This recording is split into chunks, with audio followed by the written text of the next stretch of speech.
मैं तुझे अपने साथ रख लूंगी। कुछ दिन है क्या, मैं कुछ महीने भी बियर कर लूंगी, लेकिन उसके बाद क्या?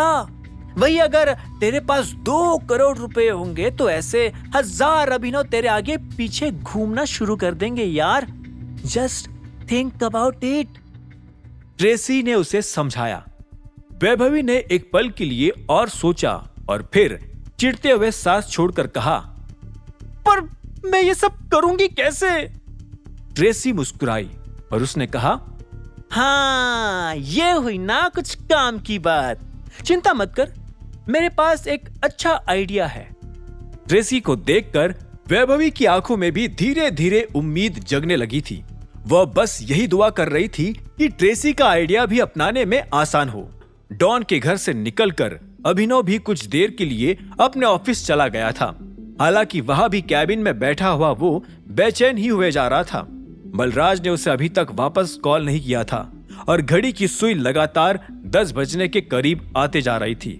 इसी वक्त उसका फोन बजा और अभिनव ने तुरंत अपनी स्क्रीन खोलकर देखा, ये कॉल डॉन का था। क्या खबर है डॉन?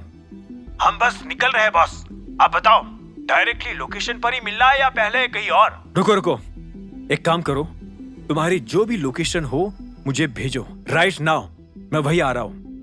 अभिनव ये कहते हुए ही अपने कैबिन से बाहर निकलने लगा। इसी वक्त टीना उसके पास आ गई।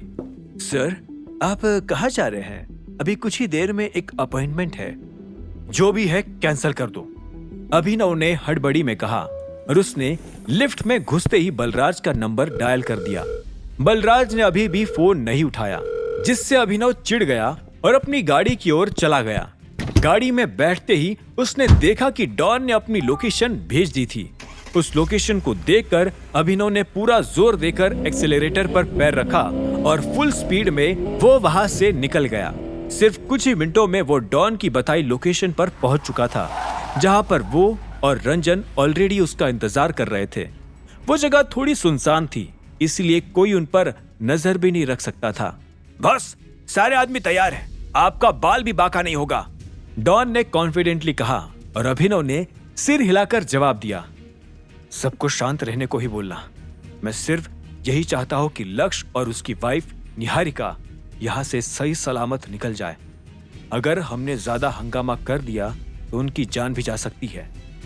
अभिनव ये कहते हुए ही अपनी गाड़ी छोड़कर डॉन की गाड़ी में आकर बैठ गया।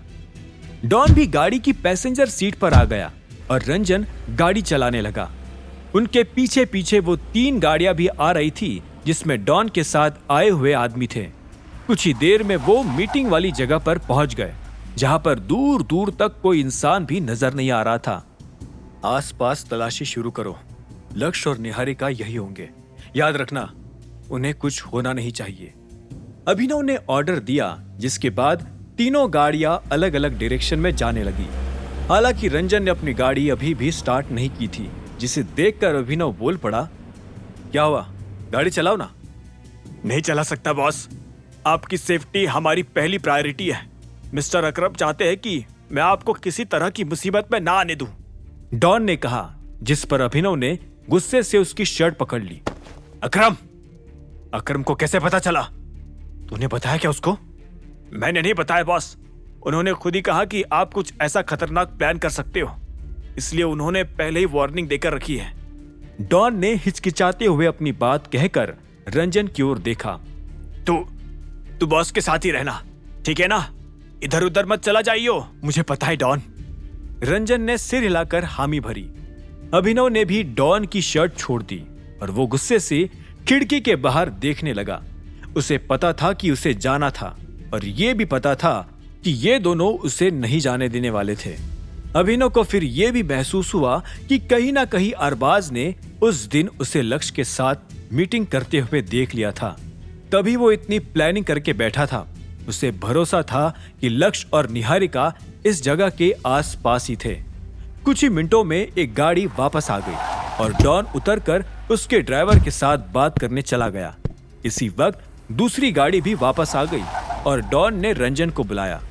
अभिनव ने इस मौके का फायदा उठाया और रंजन के उतरते ही वो भी गाड़ी से एक बंदूक लेकर छिपते हुए भाग गया। अभिनव झाड़ियों के रास्ते से भाग रहा था ताकि कोई उसे देख ना सके। जब तक बाकी लोगों ने उसे नोटिस किया, वो ऑलरेडी काफी दूर पहुंच चुका था। आगे की कहानी जानने के लिए देखें अगला एपिसोड सिर्फ पॉकेट एफएम के यूट्यूब चैनल पर, और द रिटर्न ऑफ टाइगर के सारे एपिसोड्स को सुनने के लिए डिस्क्रिप्शन में दी लिंक से डाउनलोड करें पॉकेट एफएम ऐप।